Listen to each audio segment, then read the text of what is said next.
It's the first president I've ever seen. I just want to hear him in person, really. It's like he'll say exactly what he says when he thinks it. I feel that he's speaking for the average American. What are we doing out here today? I'm here to see Trump. The president is not getting the support of the Republicans because a lot of them are being obstructionists. I don't think health care is a right. It's a privilege, but I don't want to pay for other people's health care.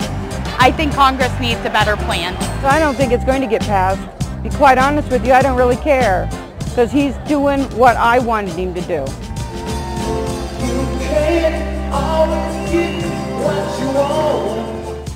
The Russia investigation, yeah, I mean, I definitely follow it. When I voted, I went into my voting booth. They handed me a ballot. There is no way some spooky government official from Russia had anything to do with my pen and pencil. Finally, we are putting America first. I believe the president is a real normal American, which I consider myself. Everybody expects the next guy to come up and do the same things. Well, he's not doing the same thing.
Be back in Ohio.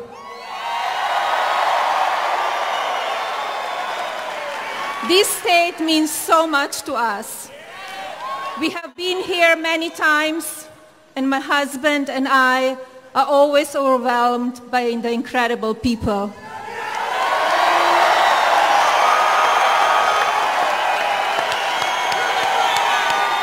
It was just a year ago that we came to this state where my husband accepted the Republican Party's nomination and its candidate for the President of the United States.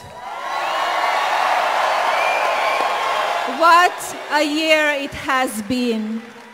Because of your support and the support of millions of hardworking Americans around the country, last fall, we defied the odds and reclaimed this country.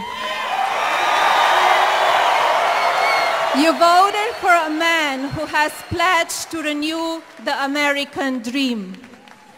As president, my husband will continue to fight each and every day to ensure our security, defend our livelihoods, and rebuild the foundations of fortune that have made the United States the land of opportunity.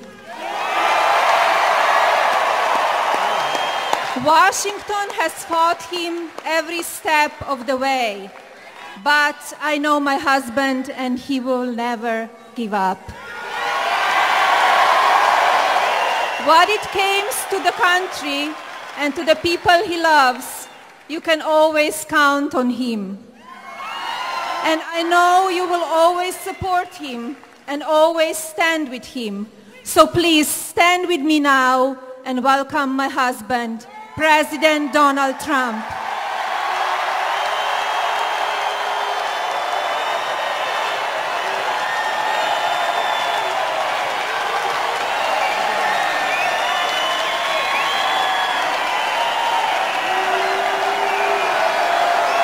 Transfer of power. The 45th President of the United States is now Donald J. Trump. He said, I will fight for you with every breath in my body, and I will never let you down. So we do have some breaking news, because while it is about celebration, it is also now about policy. Oh, that's right, Aaron. President Trump went right to work. He went right into the Oval Office shortly after he departed from the... Is day two going to be as busy as day one? He met with business leaders. He met with union leaders. He signed a bunch of stuff. He fulfilled some campaign promises. What's left? The pace over the past 10 days has been astronomical. Everybody in official Washington I talked to said, I cannot believe he's only been president for 10 days. Dan, I think you got to admit, they did a pretty impressive job rolling out this nomination. This is how it's supposed to be done. I mean, this is done to the T. Actually, even more so than we've seen in the past. We're seeing the markets react positively. It is better than expected. Consumer confidence rocketing to a 16-year high. Healthy job growth again for the month of February. So is this the Trump effect? Oh, I think it is. I think there's no question that employers like Donald Trump a lot in his agenda, and I think the fact that he's just more pro-business from the previous administration. The Dow still nearing all-time highs, just finishing the longest quarterly winning streak in 10 years. Was by far the best speech I've ever heard Donald Trump give. It was one of the best speeches in that setting I've ever heard any president give. He's repairing relationships with Egypt as well as with Saudi Arabia and the Gulf states. You know, they saw Trump yesterday talk about Iran violating the spirit of the nuclear deal. So this is clearly part of a long-term strategy to reorient American foreign policy. The bottom line is he's done well. He has done a lot of the things that he promised, like appointing a Supreme Court judge, like getting out of the Trans-Pacific Partnership, like cutting regulation. He's done a really good job. Well, he's pretty close to perfect, Sean. Pretty close. I'm serious. He has done more than any president in recent history, certainly in the last half century, in the first 98 days of his presidency. I am asking all citizens to embrace this renewal of the American spirit. I am asking all members of Congress to join me in dreaming big and bold and daring things for our country. I am asking everyone watching tonight to seize this moment, believe in yourselves, believe in your future, and believe once more in America. Thank you, God bless you, and God bless the United States.